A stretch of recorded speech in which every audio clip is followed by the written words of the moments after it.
Hello friends, मेरा नाम है प्रणव पाठक और मैं आप लोगों का स्वागत करता हूं अपने चैनल मैथमेटिक्स विद प्रणव में।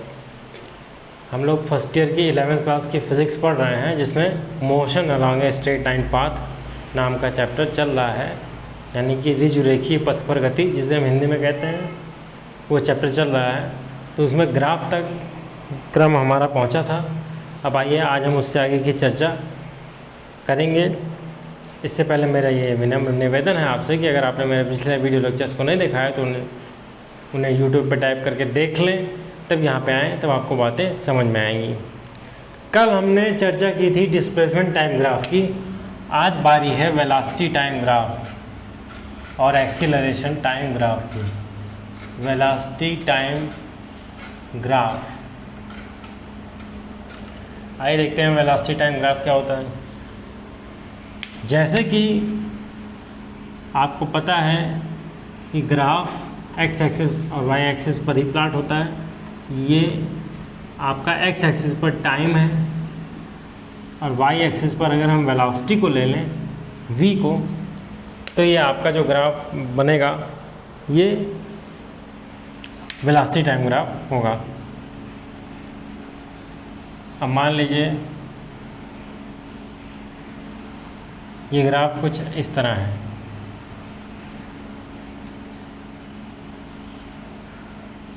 ये ग्राफ कुछ ऐसा है, तो हमें पता लगाना है इससे क्या क्या इन्फॉर्मेशन हमें मिल रही है।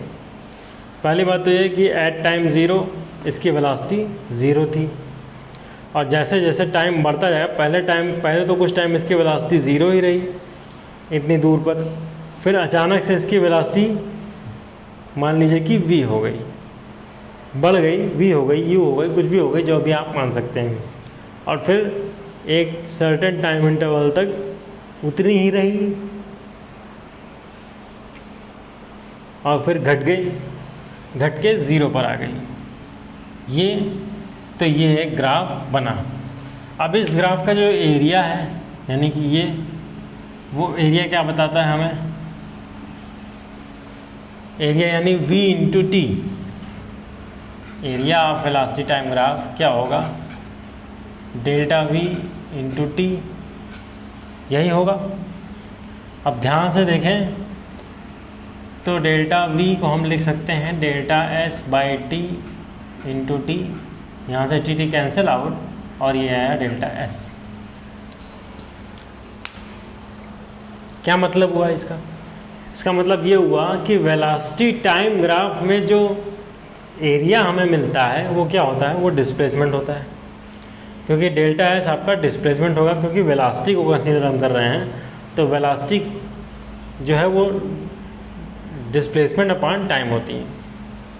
तो इसका जो एरिया होगा वो आपका डिस्प्लेसमेंट को रिप्रेजेंट करेगा, और जो आपकी स्लोप होगी, इस ग्राफ की स्लोप जो होगी वो क्या होगी, डेल्टा v बाई टी, यानी कि एक्सीलरेशन। स्लोप जो होगी वो एक्सीलरेशन को रिप्रेजेंट करेगी। कैसे, आप देखिए, डेल्टा v यानी कि v2 minus v one upon t2 minus t1, यानी कि v बाई टी यानी कि एक्सीलरेशन, त्वरण को रिप्रेजेंट करेगी। इस ग्राफ की स्लोप जो होगी, प्रत्येक एवरी पॉइंट पर अगर हम स्लोप निकालें तो वो एक्सेलरेशन आएगा उस पॉइंट का, और अगर इस पूरे एरिया को हम निकालें तो वो डिस्प्लेसमेंट आएगी कि इतने टाइम के दौरान हमारी जो फिज़िकल बॉडी है वो कितनी डिस्टेंस ट्रेवल की, कितना देर, कितना मूव की, ये फाइंड आउट हमें हो जाएगा। आई होप सो बातें आपको क्लियरली समझ में आ रही होंगी। इजी बातें हैं। तो ये था आपका velocity time graph. Okay, I hope so आपको समझ में आया होगा। अब लास्ट ग्राफ है हमारा जो है वो है एक्सेलरेशन टाइम ग्राफ। आइए उसे भी समझ लेते हैं और ग्राफ का काम ख़त्म। आई होप सो ग्राफ आपको समझ में आ गया होगा। अगला है acceleration time graph. Acceleration time graph, acceleration time graph क्या होता है? वही काम,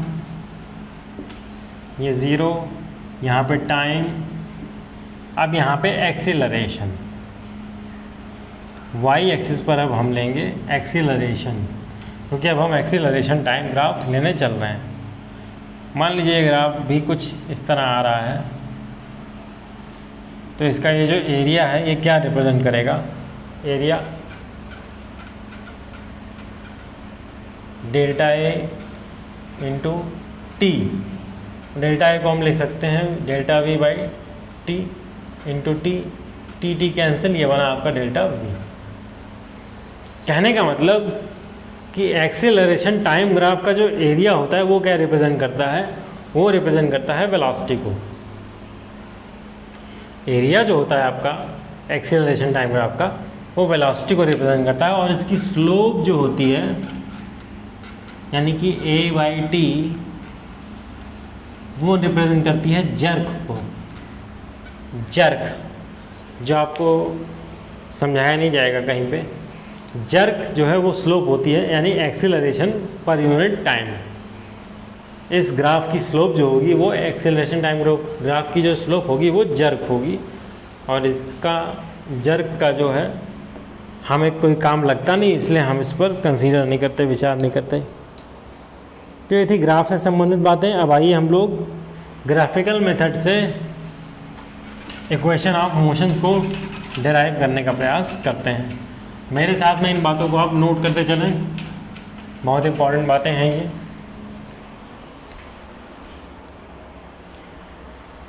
हर चीज़ को आप नोट करते चलें।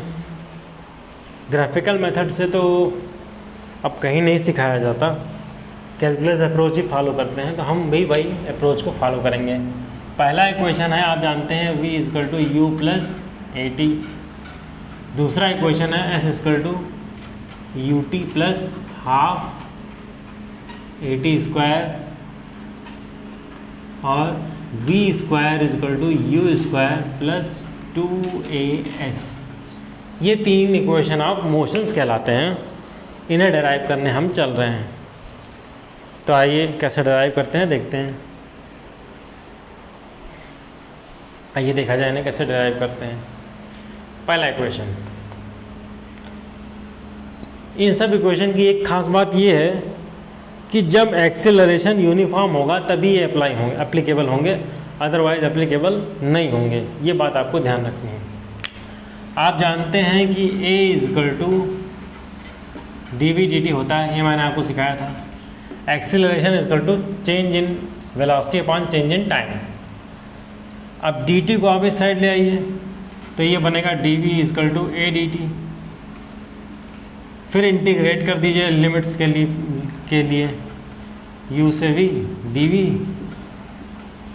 D v d v d v d v integration 0 से t डी टी। ए एक कांस्टेंट है तो बाहर आ जाएगा, और u से v d v is equal to a into 0 से t डी टी। अब इनका इंटीग्रेशन कर दीजिए, डी वी का इंटीग्रेशन हो जाएगा v, और लिमिट्स लगी हुई हैं तो u से v तक a इंटू टी आ जाएगा, डी टी का इंटीग्रेशन 0 से t तक। ये है v माइनस यू, और ये है a इंटू टी माइनस 0, या v minus u is equal to a t, या v is equal to u plus a t. ये हमारा पहला इक्वेशन ऑफ मोशन निकल के आ गया कैलकुलस मेथड से। कैलकुलस मेथड में जब मैथमेटिक्स में आप डिफरेंशिएशन पढ़ेंगे तो और इंटीग्रेशन पढ़ेंगे तब ये समझ में आएगा आपको अच्छी तरह से। अभी आपको इन फॉर्मूलों को याद करना होगा। Acceleration is equal to d change in displacement upon change in time, very small change in displacement upon very small change in time. अब डी टी को इस साइड ले आए तो ये बना, फिर दोनों तरफ इंटीग्रेशन लिया लिमिट लगा के। पहले शुरुआत में वेलोसिटी u रही होगी, लास्ट में initial velocity u, final velocity v, इसलिए ऐसा। पहले टाइम 0 था, फिर टाइम t हुआ, इसलिए ऐसा लिमिट ली हमने। फिर a कांस्टेंट होगा, बाहर आ जाएगा, फिर इन दोनों का इंटीग्रेशन हो जाएगा। इंटीग्रेशन के बाद ये रिजल्ट्स आएंगे, फिर लिमिट्स अप्लाई करने के बाद ये हमारा फाइनल पहला इक्वेशन निकल के आता है। ओके, आई होप सो इतनी बात आपको समझ में आ गई होगी।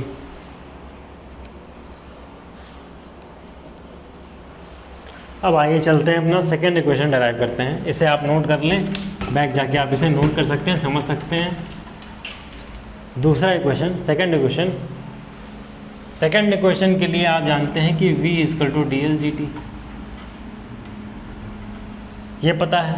Velocity = change in displacement upon change in time, dt को इधर लाइए तो v dt = ds। फिर दोनों तरफ इंटीग्रेशन u से v dt, सॉरी अभी कुछ ना करें, ds = v dt। पहले v की वैल्यू रख देते हैं तो ds = u + at × dt। यहाँ से मिलेगा ds = u dt + at dt। अब इंटीग्रेशन करें तो 0 से s, इंटीग्रेशन 0 से t, इंटीग्रेशन 0 से t, ये मिलेगा। अब ds का इंटीग्रेशन s, लिमिट्स लगी हुई हैं 0 से s, यहाँ से u बाहर आ जाएगा और t का इंटीग्रेशन हो जाएगा, dt का इंटीग्रेशन हो जाएगा t 0 से t प्लस a बाहर आ जाएगा और t का इंटीग्रेशन हो जाएगा t²/2 और लिमिट्स हैं 0 से t। यहाँ से s - 0 = ut + 1/2 at² या s = ut + ½ at²। ये बना हमारा दूसरा equation of motion, s = ut + ½ at²। ये देखिए, इसके लिए क्या करना है हमें, v = ds/dt, फिर dt को इधर ले गए तो v dt = ds, फिर v की वैल्यू पहला इक्वेशन से रखा तो v + u + at, फिर इसके बाद अंदर dt से मल्टीप्लाई करके अलग अलग लिखा, फिर लिमिट्स लगाकर इंटीग्रेशन किया।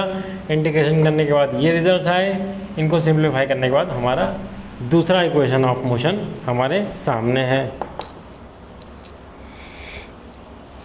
ओके, आई होप सो बातें आपको क्लियरली समझ में आ रही होंगी। अब आइए चलते हैं अपने तीसरे इक्वेशन ऑफ मोशन की ओर,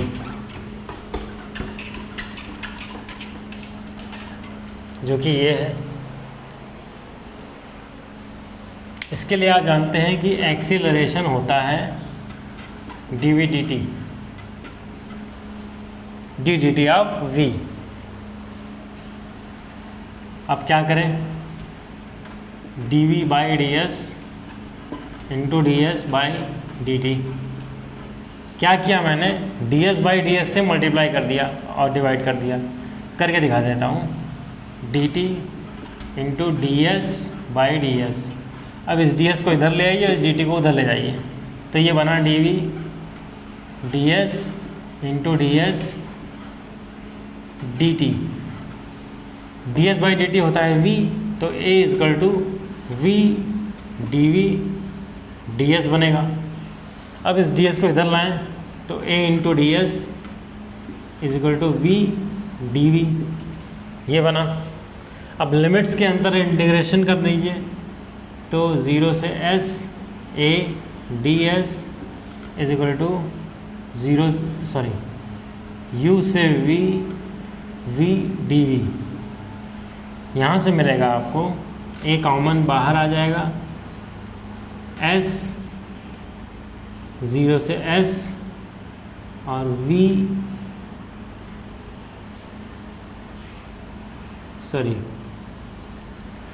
v²/2 अंदर u से v तक, ये as और यहाँ पे v² माइनस u² अपान 2, इस 2 को इधर लाएंगे तो 2as v² माइनस u² या v² is equal to u² plus 2as। ये बना हमारा तीसरा इक्वेशन ऑफ मोशन, जो बहुत इम्पॉर्टेंट है। तीनों ही इक्वेशन इम्पॉर्टेंट हैं, क्योंकि सवालों में तो हमको तीनों का काम लगेगा।